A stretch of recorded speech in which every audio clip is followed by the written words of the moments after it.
क्या किसी के द्वारा लिखी गई किताब या मेमोयर किसी multi billion dollar direct selling company की स्टार्टअप की वजह हो सकती है?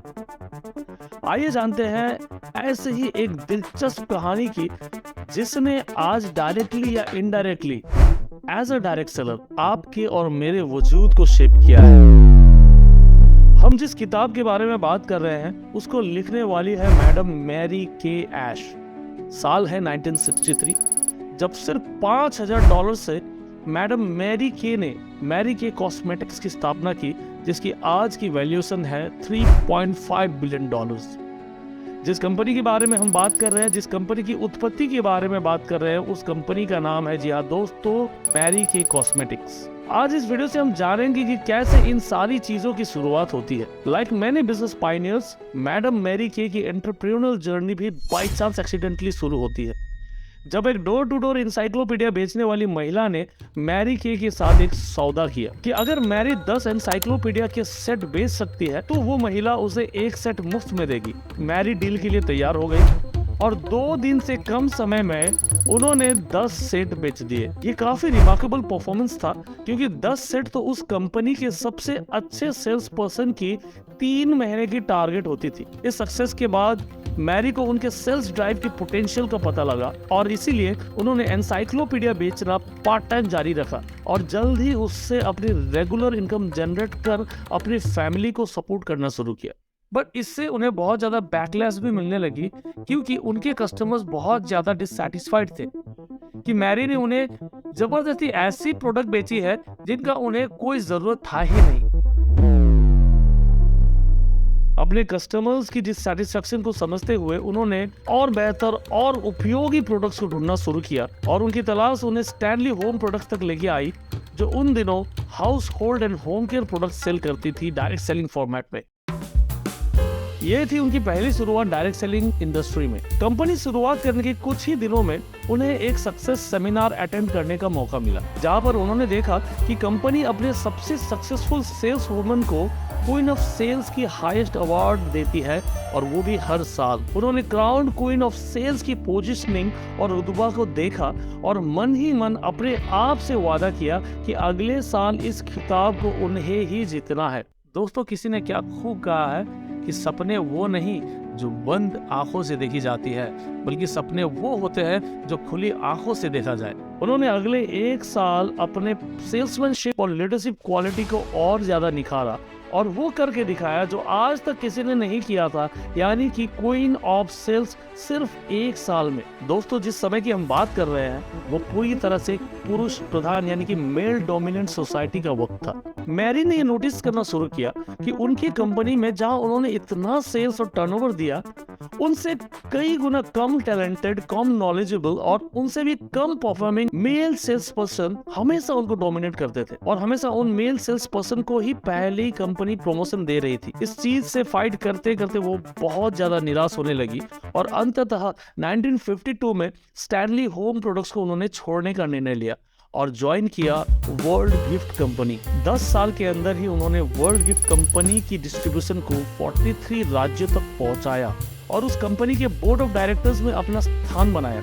ये एक बहुत ही अमेजिंग सक्सेस स्टोरी थी। हर तरफ उनकी बातें होती थी, बट अगेन यहाँ पर भी उन्हें मेल डोमिनेंस का शिकार होना पड़ा। वो कोई भी सुझाव देती तो बोर्ड मेंबर्स कहते, marry you always think like a woman. साल 1962, ये वो साल था जब मैरी ने वर्ल्ड गिफ्ट कंपनी में काम करते हुए पूरे 10 साल कंप्लीट हुए थे। As a board member of the company उन्हें एक चीज बहुत ज्यादा दिल में लगी जब उनकी much awaited and deserve promotion एक ऐसे व्यक्ति को दिया गया जिसको खुद मैरी ने ही ट्रेन किया था, और अब वो व्यक्ति मैरी से कई साल जूनियर होते हुए भी उनके सुपरवाइजर के रूप में नियुक्त किया गया, वो भी उनसे डबल सैलरी में। इस घटना से बहुत ज्यादा शुभ होने की वजह से अंततः मैरी ने 1962 में वर्ल्ड गिफ्ट कंपनी को भी रिजाइन कर दिया। Women were simply not considered for those positions at that point, and since I had trained any number of men for those positions and then found them to be my superior in a few months, I thought if I can train them, why can't I do that job? उस समय उनकी उम्र मात्र 44 years थी। उन्होंने early retirement का plan किया। अपने करियर की पीक में उन्होंने ऐसा फैसला इसलिए भी लिया था कि उनको ये हमेशा लगता था कि समाज में और भी बहुत सारे मैरीज हैं जिनके पास उन्हें पहुंचना है और उन्हें बताना है कि महिला होना कमजोरी का सबब नहीं, बल्कि एक महिला हजारों मर्द को हर एक क्षेत्र में पछाड़ सकती है। रिटायरमेंट के तुरंत बाद उन्होंने अपनी मेमोयर लिखना शुरू किया। उनकी ये मेमोयर पुरुष प्रधान कॉर्पोरेट वर्ल्ड में हुई उनकी संघर्ष की दास्तान थी। उन्होंने 2 भागों में इस किताब को लिखा। एक भाग उनकी अपनी एक्सपीरियंस के बारे में और दूसरा भाग अ dream company for working women with families की परिकल्पना करते हुए एक आइडियल कंपनी कैसी होनी चाहिए इसके बारे में उन्होंने लिखा। जब उन्होंने अपने दूसरे भाग को देखा तो उन्हें स्ट्राइक किया कि उन्होंने अनजाने में ही एक वर्केबल डायरेक्ट सेलिंग कंपनी की नींव खड़ी कर दी है। उन्होंने सोचा कि why I am theorizing about a dream company, why don't I just start one. और उन्होंने बिल्कुल वही किया। मात्र 5000 जो उनकी लाइफ सेविंग्स थी, उन्होंने इस अमाउंट से मैरी के कॉस्मेटिक्स की स्थापना की। उनके हस्बैंड उनके बिजनेस पार्टनर बने, जो फाइनेंशियल और लीगल मैटर्स संभालते थे क्योंकि वो उनके एक्सपर्ट थे।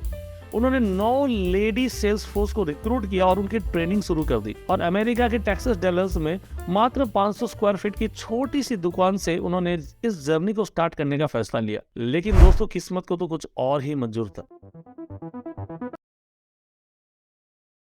अगस्त 1963 कंपनी शुरू होने के ठीक 1 महीने पहले एक बेहद दुखद हादसा होती है। मैरी के हस्बैंड की अचानक हार्ट अटैक से मौत होती है।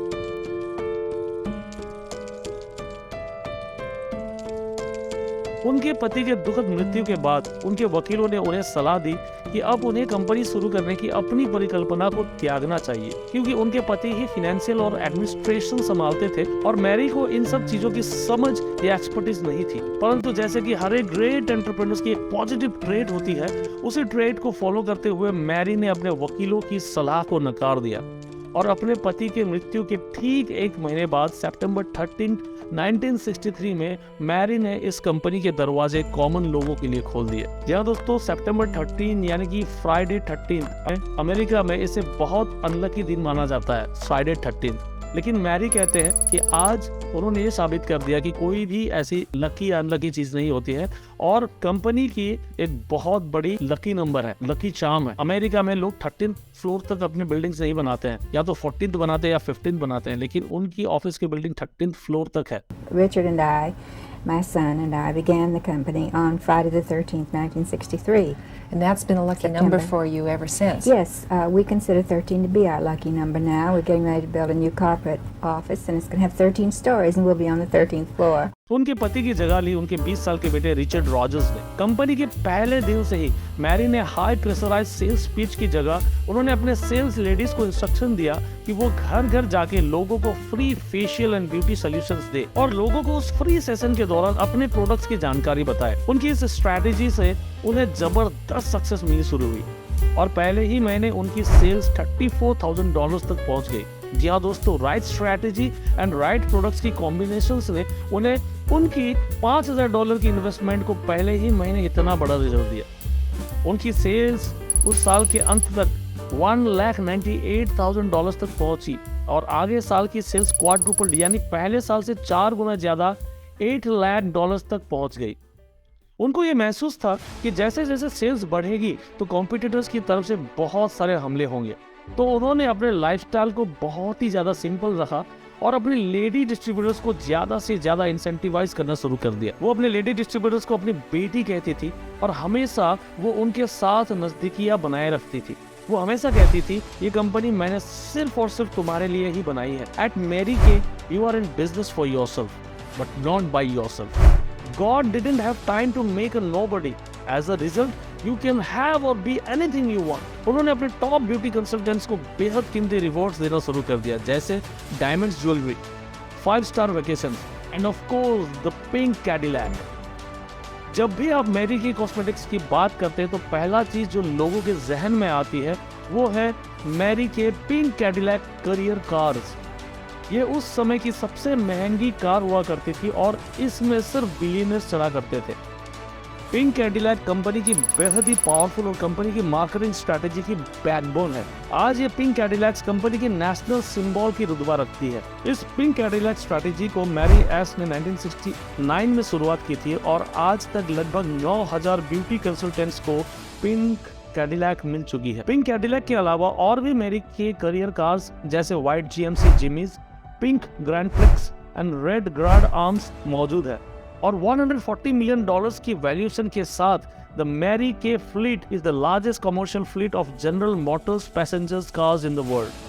आज पूरी दुनिया में 40 देशों में मैरी के कॉस्मेटिक्स मौजूद है। 5 लाख से ज्यादा मैरी के इंडिपेंडेंट ब्यूटी कंसल्टेंट्स पूरी दुनिया में लगभग 3.4 बिलियन डॉलर की सेल्स जनरेट करती है। जी हाँ दोस्तों, मात्र $5,000 से शुरू हुआ बिजनेस आज वर्ल्ड वाइड 3.4 बिलियन डॉलर की सेल्स जनरेट करती है। मैरी के ऐश का निधन 2001 में 82 इयर्स ऑफ एज में हुई और वो अपने पीछे स्वाभिमानी और खुददार लेडी वर्कफोर्स की एक बड़ी विरासत छोड़ के गई है। वुमेन एम्पावरमेंट की वो एक बहुत बड़ी आइकॉन बन चुकी है, जिन्होंने ऐसे समय में औरतों के बारे में सोचा जब औरतों को कमजोर और सिर्फ हाउसवाइफ की तरजीह दी जाती थी। जब उनसे एक बार अपने ग्रेटेस्ट अचीवमेंट के बारे में पूछा गया तो उन्होंने बताया, I think the biggest legacy we are going to leave is a whole community of children who believe they can do anything in this world because they watch their mamas do it। यानी कि एक biggest legacy जो मैं छोड़ के जा रही हूँ वो ये है कि आज छोटे बच्चों की एक पूरी कम्युनिटी है जो ये ट्रस्ट करती है कि वो चाहे तो दुनिया में कुछ भी कर सकते हैं क्योंकि उन्होंने अपने माताओं को वो करते हुए देखा है।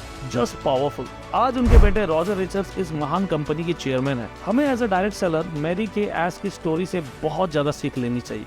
ऐसे बहुत सारे उनके लाइफ मैसेजेस हैं जिन्हें अपने बिजनेस स्ट्रेटेजीज में यूज करके हम नेटवर्क मार्केटिंग में बहुत ऊंची पायदान हासिल कर सकते हैं। दोस्तों, अगर आपको इस वीडियो से थोड़ी सी भी वैल्यू मिली तो प्लीज इसे अपने टीम के साथ शेयर करें और इस चैनल को सब्सक्राइब करें। हम बहुत जल्द मिलेंगे इसी तरह की अद्भुत और मोटिवेशनल स्टोरीज के साथ।